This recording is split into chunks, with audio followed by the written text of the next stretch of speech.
Verse 31. Vayakom Yoav, vayavo el Avshalom habaita, vayomer elav, lama hitzitu avadecha et hachelka asher li ba'esh.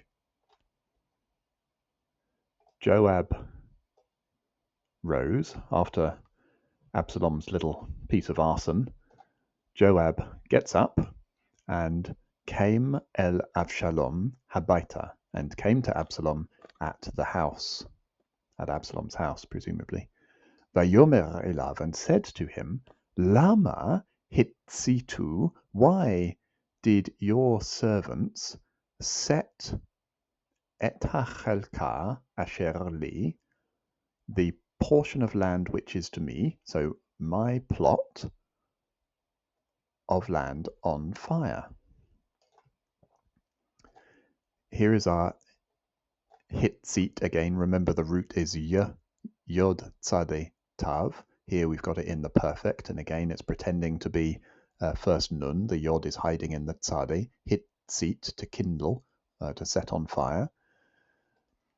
Avadecha is, we know it must be plural because hitzitu, they set it on fire. We would expect, of course, to have a yod there, avadecha, because the endings that go on the pronominal suffixes that go on plural nouns have a yod at the beginning of each of them.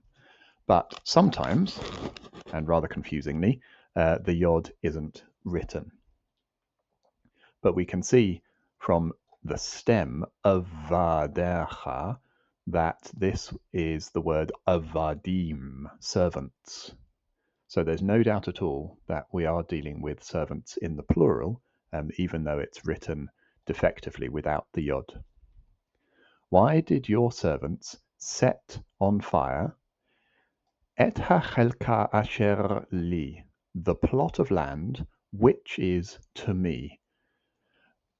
I don't know, to be honest, why it's written in this rather long form, asher li, which is to me, rather than just saying chelkati, my plot of land.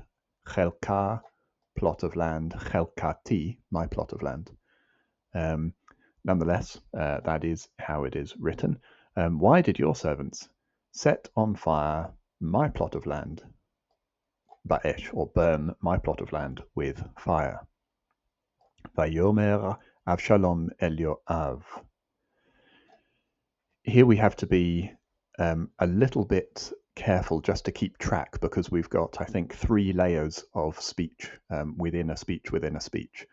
The basic gist is that Absalom said, look, I called you because I wanted to send you to my father, because I wanted you to say to him, why did you bother bringing me back from Geshur? It would be better if I was still there.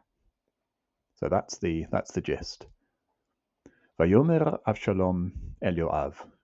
Absalom said to Joab, Hine shalachti elecha lemor. Look, I sent to you.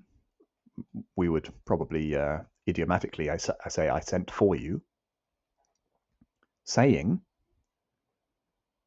Bo heina ve'eshlacha otcha el hamelech. Bo, imperative. Come, heina, hither, come here. Ve'eshlachacha. Now I hope that you have spotted immediately we have an imperative, bo, followed by a simple vav, followed in this case by a cohortative, eshlacha. And so we've got that special structure, volative plus simple vav plus volative, which is usually a purpose clause. So I sent for you, saying, come here so that I can send you to the king. And here we have another saying, and here's the speech within the speech within the speech. What did Absalom want Joab to say to the king? He wanted to send the message, Lama bati migushur. Why have I come from Geshur? Tov li od anisham. Good for me, still I there. In this case, I think a comparative is suitable. It would be better for me if I were still there. Tovli, good for me, still I were there. It would be better for me if I were still there.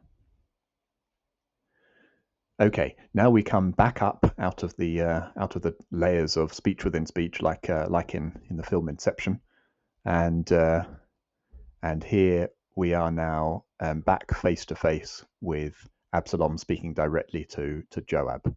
Va'ata panei hamelech, ve'im yesh bi avon, vehemitani.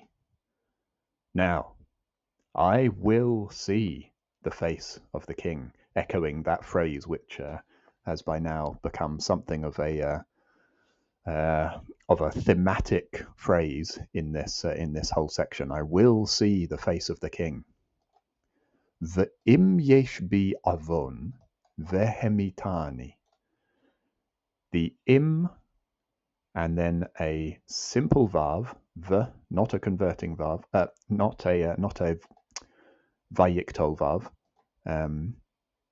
and then the perfect hemitani. So this is a v'katal. It is a converting vav, but it's a converting vav on a v'katal. Is an if-then clause. If there is in me any guilt, then hemitani, let him kill me. The verb is mut. It's in the hifil, hey meet. It is the perfect, but in the v'katal, v'hemit, then he will kill, plus the object suffix ani, which has been changed to ani because of the pause. Remember the siluk, this line here, just the pause right at the end of a verse often changes an a to an a. If there is any guilt in me, then let him kill me. Vayavo Yoav el Hamelech, and so Joab went to the king. Vayagedlo, and he told him, from Higid, and he told him, and he said, and he called to Absalom. This is now presumably King David doing the summoning, and he summoned Absalom. Vayavo el Hamelech, and he came to the king. Vayishtachu lo al apav, and he bowed down to him al apav, on his face, arza, groundward, lifnei hamelech. Look at all of that obeisance. He bowed to him on his face, groundward, before the king. That's about as formal as you can get. Vayishak hamelech la Absalom, and the king kissed. Nashak is to kiss, and it often takes the preposition le, and the king kissed Absalom. Notice what is conspicuously absent in this verse of grand reconciliation. There is absolutely no speech.